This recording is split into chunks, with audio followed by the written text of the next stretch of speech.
یاد رکھنا یہ رسول اللہ صلی اللہ علیہ وسلم کی دی ہوئی زندگی ہے۔ میرے آقا کریم نے ارشاد فرمایا اللہ نے جس کو 3 بیٹیاں عطا فرمائیں، جس کو صحابہ کرام کی محفل ہے، جس کو 3 بیٹیاں عطا فرمائیں، تینوں بیٹیوں کا صحیح وقت پر نکاح کیا، اچھی پرورش کی اور صحیح وقت پر نکاح کر دیا جو نکاح کرنے کا وقت ہے۔ میرے آقا فرماتے ہیں میں محمد گواہی دیتا ہوں، میں محمد ضمانت دیتا ہوں کہ وہ میرا دیوانہ جس نے اپنی 3 بیٹیوں کا نکاح صحیح وقت پر کر دیا وہ جنت میں جائے گا۔ یا رسول اللہ جس کے پاس 3 بیٹیاں نہیں ہیں، میرے آقا نے فرمایا اللہ نے جس کو 2 بیٹیاں عطا فرمائیں، صحیح وقت پر صحیح اچھی پرورش کی، صحیح غذائیں کھلائیں، صحیح وقت پر نکاح کر دیا، میں محمد اس کے لیے ضمانت دیتا ہوں کہ وہ بھی جنت میں جائے گا۔ بیٹی ہے جس کو آج ہم زحمت سمجھتے ہیں، قسم خدا کی یہی بیٹی ہمارے لیے ذریعہ نجات بن کے نظر آ رہی ہے۔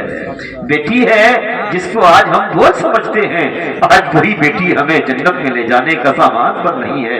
وہی بیٹیاں جو اگر ہمارے گھر میں ولادت ہو جائے تو دادیوں کا منہ بگڑ جاتا ہے، لوگ خوشیاں جس انداز میں منانا چاہیے تھا منانے کو تیار نہیں ہوتے ہیں۔ لوگ پوچھتے ہیں گھر میں کس کی ولادت ہوئی ہے تو بڑے عجیب سا منہ بنا کے کہتا ہے بیٹی ہوئی ہے۔ قسم خدا کی بیٹی پر فخر کر، قسم خدا کی یہ وہ بیٹی ہے جس سے رسول کریم نے محبت کی ہے، یہ وہ بیٹی ہے جس سے رسول اللہ صلی اللہ علیہ وسلم کی ذات نے محبت کی ہے۔ ہمیں تو اللہ کا شکر ادا کرنا چاہیے، اگر اللہ ہمیں بیٹیاں عطا فرمائے تو قسم خدا کی اللہ کی بارگاہ میں شکر ادا کرو کہ اللہ نے وہ بیٹی عطا فرمائی ہے جو ہمیں جنت میں جانے کا سامان بنائی۔ رسول اللہ کے تشریف لانے سے پہلے بیٹیوں کو بوجھ سمجھتے تھے، منحوس سمجھتے تھے، زندہ دفن کر دیتے تھے۔ میرے پیارے آپ نے بارہا سنا ہوگا کہ بیٹیوں کو زندہ دفن کر دیا جاتا تھا۔ یہ ظلم تھا بیٹیوں کے ساتھ، بیوہ عورتوں کے ساتھ عجیب سی کیفیت ہوتی تھی، ان کو منحوس جانا جاتا تھا۔ آج جو بیٹیاں ہم اپنی آنکھوں سے دیکھ رہے ہیں، جن بیٹیوں کو ہم لاڈ کر رہے ہیں، جن بیٹیوں کو اپنے ہاتھوں سے رخصت کر رہے ہیں، یہ رسول اللہ صلی اللہ علیہ وسلم کی دین ہے۔ اب ایک ایسے بھی صحابی رسول ہیں کہ جن کے پاس ایک ہی بیٹی تھی، ابھی بھی یا رسول اللہ 3 بیٹیوں والوں کے لیے بشارت ہے، 2 بیٹی والوں کے لیے بشارت ہے، ابھی بھی یا رسول اللہ میرے پاس تو ایک ہی بیٹی ہے۔ بولو سبحان اللہ۔ یا رسول اللہ میرے پاس تو ایک ہی بیٹی ہے، اب میرے لیے کیا؟ میرے آقا نے فرمایا اللہ نے جس کو ایک بیٹی عطا فرمائی اور اس نے اچھی پرورش، اچھی غذا، اچھا کھان پان کرایا، صحیح وقت پر جو نکاح کا وقت ہے نکاح کر دیا، میں محمد اس کے لیے ضمانت دیتا ہوں کہ وہ بیٹی والا بھی جنت میں کون جائے گا جس کو اللہ نے ایک بیٹی عطا فرمائی۔ سبحان اللہ، ایک بیٹی والا جنت میں۔ اب ہم میں کچھ ایسے بھی ہوں گے جن کے پاس کوئی بیٹی نہ جانے کتنے ہوتے ہیں نا، جن کے پاس کوئی بیٹی۔ ایک صحابی رسول حاضر ہوتے ہیں، یا رسول اللہ میرے پاس تو کوئی بیٹی نہیں، بڑے مایوس ہوں، بڑی مایوسی کے ساتھ حاضر ہوں، یا رسول اللہ میرے پاس تو کوئی بیٹی نہیں، میں نے تو یہ سنا ہے کہ بیٹی والے ہی جنت میں جائیں گے۔ میرے آقا نے فرمایا مایوس نہ ہو، جہاں رسول اللہ ضمانت لے لیں وہاں مایوسی، اور مومن کا کام ہی مایوسی نہیں ہے، مومن کا کام مایوسی نہیں ہے۔ میرے رسول کریم نے فرمایا مایوس نہ ہو، مایوس بولے یار مایوس نہ ہو، اداس نہ ہو۔ اللہ نے جس کو ایک بیٹی بھی عطا نہیں فرمائی، بے بیٹی والا ہے، بے اولاد والا ہے، لیکن اس کی یہی تمنا، یہی خواہش کہ اے کاش مجھے ایک بیٹی ہوتی، اے کاش میرے گھر میں کوئی بیٹی آتی، اے اللہ مجھے ایک بیٹی میسر ہو جاتی، اے اللہ میں دعا کرتا رہا، آرزویں کرتا رہا، تمنائیں کرتا رہا، اے کاش مجھے کوئی بیٹی ہوتی، میرے گھر میں بیٹی کی ولادت ہوتی۔ تو رسول اللہ نے فرمایا وہ مایوس نہ ہو، ان کی وہی تمنائیں، وہی امیدیں، وہی حسرتیں جنت میں لے کے جائیں۔ کیا ہے بیٹی؟ وہی حسرتیں، بیٹی کی حسرت، بیٹی کی تمنا جنت میں جانے کی سامان بن گئی۔ تو یار بیٹی والوں بیٹیوں پر ناز کرو، ان بیٹیوں کو بوجھ نہ سمجھو، یہ بیٹیاں ہیں تمہارا جنت میں جانے کا سامان ہے، جنت میں جانے کا ذریعہ ہے، ان بیٹیوں سے محبت کرو۔ میرے رسول کریم نے محبت کی ہے، میرے رسول کریم صلی اللہ علیہ وسلم جب کبھی سفر پر جاتے، قربان جاؤ، جب کبھی سفر پر جاتے اپنے گھر سے فارغ ہونے کے بعد لاسٹ ٹائم میں آخر وقت میں خاتون جنت اپنی بیٹی فاطمہ کے گھر جاتے، سفر پہ جانے سے پہلے اپنی فیملی سے ملتے، ازواج مطہرات سے ملتے، امہات المومنین سے ملتے، تمام تر مصروفیت کے بعد بھی آخر وقت میں رسول کریم ہم سب کے نبی کس کے گھر جاتے؟ بولو نا، اپنی بیٹی فاطمہ کے گھر جاتے، میری بیٹی میں فاطمہ سفر پہ جا رہا ہوں۔ یہ رسول کریم صلی اللہ علیہ وسلم کی سنت ہے، اگر ہماری بیٹی ہمارے گھر کے قریب ہے نا، اور ہم جب سفر پر جائیں تو اسی نیت سے اپنی بیٹی سے ملنے جائیں کہ یہ میرے رسول صلی اللہ علیہ وسلم کی سنت ہے۔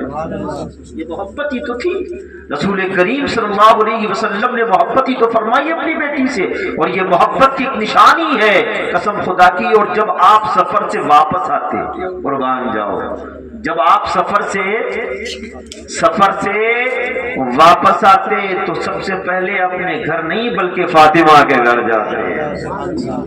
سبحان اللہ، نہیں آ رہی ہے، وقت ہی ایسا ہے، اب تو گھسیٹ کے چلنا پڑے گا، ہے نا بھائی، سمجھ آ رہی نا باتیں؟ جب آپ سفر سے واپس آتے تو سب سے پہلے اپنی بیٹی فاطمہ کے گھر جاتے۔ سبحان اللہ، سبحان اللہ، وہ ہر عالم کی رحمت ہے، اور کس نے کتنا، اور ہم سبوں کے لیے رسول اللہ صلی اللہ علیہ وسلم کی ذات ہے۔ حضور میری تو ساری بہار آپ سے ہے، حضور میری تو ساری بہار آپ سے ہے، حضور میری تو ساری بہار آپ سے ہے، میں بے قرار تھا میرا قرار آپ سے ہے، میں بے قرار تھا میرا قرار آپ سے ہے، حضور میری تو ساری بہار آپ سے ہے۔ انہی بکنے والوں میں ایک حضرت بلال بھی ہیں، ایک ایسا نام ہے جس کو تاریخ قیامت تک بھلا نہ سکے گی۔ یہ وہی بلال ہیں جو بکتے بکتے بکتے بکتے ایسے شہر میں آ گئے، ایسی جگہ میں آ گئے کہ قسم خدا کی ان کے قسمت کا ستارہ چمکنے والا۔ بلال بکتے بکتے بکتے بکتے جب تک لوگ رکھتے جی بھر جاتا بلال حبشی کو بیچ دیتا۔ بالآخر جب رسول اللہ صلی اللہ علیہ وسلم سے محبت ہو گئی اور بلال حبشی جس کے یہاں غلام تھے، آقا کو پتا چلا کہ بلال نے محمد عربی کو دل دے دیا، اس نے ظلم و تشدد شروع کر دیا، اور ظلم کا عالم یہ تھا کہ بلال حبشی پر کوڑے برسائے گئے، تپتی ریت پر گھسیٹا گیا۔ میرے پیارے، وزنیلے پتھروں کو آپ کے سینے پر توڑے گیا، یہاں تک کہ دیوار کے سہارے کھڑا کر کے حضرت بلال حبشی کے ہاتھوں میں میخیں ٹھوکے جاتی، پر بلال حبشی کی زبان سے ایک ہی لفظ نکلتا، احد احد۔ احد کے علاوہ کچھ بولتے نہیں، یار مارنے والا تھک جاتا مارتے مارتے، پر بلال حبشی احد کے علاوہ کچھ بولتے نہیں۔ مارنے والا کہتا ہے یار تو کس مٹی کا بنا ہے ذرا یہ تو بتا دے، میں مارتے مارتے تھک جاتا ہوں پر پٹتے پٹتے تو تھکتا نہیں۔ تو پتہ ہے کیا کہتا ہے، تو شاہ خوبا تو جانے جانا، تو شاہ خوبا تو جان جانا ہے چہرہ الکتاب تیرا، تو شاہ خوبا تو جان جانا ہے چہرہ الکتاب تیرا، تو شاہ خوبا تو جان جانا ہے چہرہ الکتاب سے خرید لوں، اگر آپ کی اجازت ہو تو میں خرید لوں۔ میرے آقا نے فرمایا صدیق دیر نہ کر، کیا قربان جاؤ، ہم جیسے غریبوں کمزوروں کے لیے اگر صبر اور بردباری کی زندگی میں کچھ رنگ لانا ہے تو بلال کی زندگی کو پڑھ لو اور سن لو، انقلاب آ جائے گا۔ ہمیں مایوس ہونے کی ضرورت نہیں ہے، دکھی ہونے کی ضرورت نہیں ہے، کیونکہ مومن کا کام مایوسی نہیں ہے۔ حضرت بلال حبشی کے خریدار حضرت سیدنا صدیق بنے، اور جب بیچنے والے کو پتا چلا کہ آنے والے خریدار صدیق ہیں تو کہنے لگا کوئی اور خریدتا تو یہ قیمت تھی، لیکن صدیق خریدیں گے تو قیمت ڈبل ہو گئی، قیمت بڑھا دی گئی۔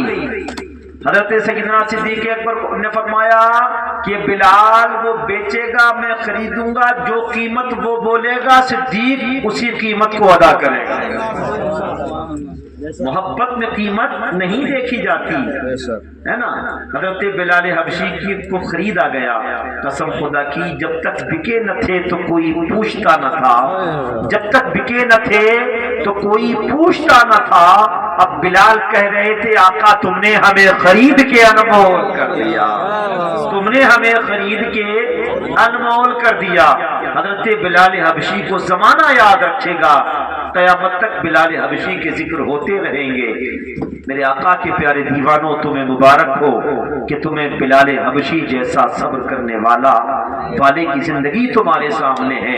کربلا میں شہید ہونے والے حضرت امام علی مقام کی زندگی تمہارے سامنے ہے۔ ہم ادھر ادھر کی بات کیوں کرتے ہیں؟ رسول اللہ صلی اللہ علیہ وسلم کی مبارک زندگی ہمارے سامنے ہے، جس کی زندگی جس کے آئیڈیل رسول اللہ صلی اللہ علیہ وسلم جیسی ذات ہو، اسے کسی کے آگے جھکنے کی ضرورت نہیں ہے، کسی کے آگے بھٹکنے کی ضرورت نہیں ہے، کسی کے آگے سجدہ کرنے کی ضرورت نہیں ہے۔ اپنے رب کے آگے سجدہ کر، رسول اللہ پر صدق دل سے درود پر، قسم خدا کی تیری یہی زندگی میں انقلاب آئے گا، زمانہ تجھے سلام پیش کرے گا، تیری دنیا بھی سنور جائے گی، آخرت بھی سنور جائے گی۔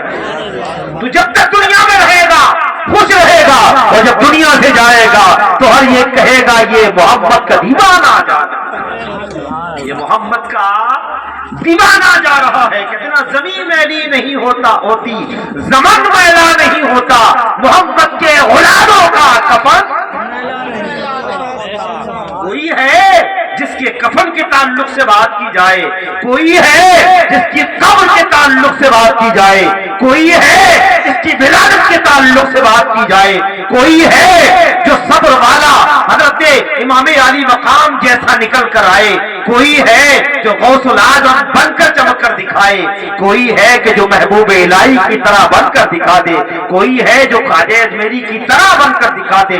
وجہ یہ تھی کہ انہوں نے رسول اللہ سے سچی محبت کی تھی، اس کے بدلے میں ان کو اللہ نے وہ انعام عطا فرما دیا ہے۔